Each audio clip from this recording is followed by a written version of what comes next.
Hi friends, అందరికి అస్సలాము అలైకుం. ఈద్ ముబారక్. అందరికీ పేరు పేరున అండి. నా యూట్యూబ్ ఛానల్ ఎవరైతే చూస్తున్నారో వాళ్ళందరికీ ఈద్ ముబారక్ అండి. ఈ పొద్దు అయితే నేను పండగకి సేమ్యాలు అయితే చేస్తానండి. జిఆర్బి నెయ్యి,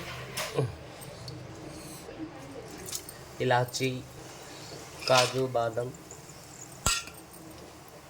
సో కాజు బాదం కాలిందండి, బాగా పాలు వేసుకుంటానండి. ఒక హాఫ్ లీటర్ తగినన్ని నీళ్ళు వేసుకుంటానండి.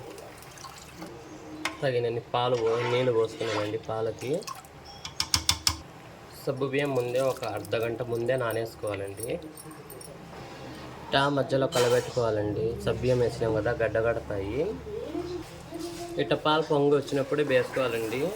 సేమ్యాలు లేవంటే పాలు బుసు పొంగు వచ్చేసి కింద పోతాయి. వేస్తా కలబెట్టుకోవాలండి. ఒకేసారి ముద్దగా వేసేస్తే గడ్డగట్టకపోతాయండి సేమ్యాలు, రూపాయికి పనికిరావు. ఇట్లా వేసుకొని కలబెట్టుకుంటూనే ఉండాలండి. సబ్బు మేము గడ్డగట్టకపోతాయి, మళ్ళీ పనికి రాకుండా పోతుంది సేమ్యాలు. ఇట్లా మెల్లగా ఉడుకొచ్చుకున్నప్పుడు అండి కలబెట్టుకోవాలా. ఇట్లా కలబెట్టుకోవాలండి. గడ్డలు ఏమైనా ఉంటే కరిగిపోతాయి, ఇడిపోతాయండి పక్కకి. సేమ్యా సబ్బు బియ్యం ఉడికినాయండి. చక్కెర వేసుకుంటాను. స్టోర్ చక్కెర అండి, నేను కొనుక్కుంటా. బయటకు పోయి ఎందుకు తెచ్చుకోవాలని కొనుక్కుంటానండి. తగినంత చక్కెర వేసుకోవాలండి.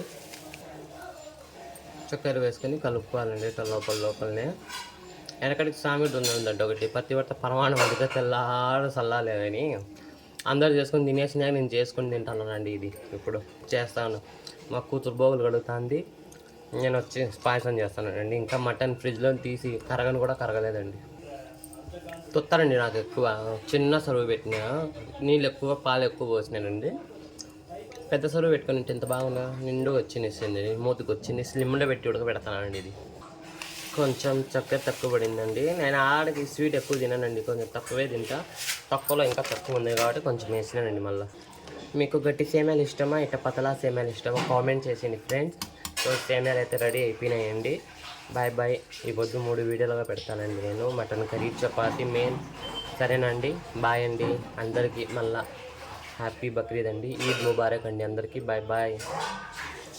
మూత పెట్టకూడదండి. దీంట్లో మూత పెడితే గట్టిపడిపోతాయి. మూత పెట్టకుండానే ఉడికించుకోవాలా. తింపేసినా కూడా మూత పెట్టకూడదండి, ఎందుకంటే బిగసిపోతాయి. ఇట్ట పెడితే బాగా చల్లారి లూజ్గానే ఉంటాయండి, పతలా సేమ్యాల మాదిరి.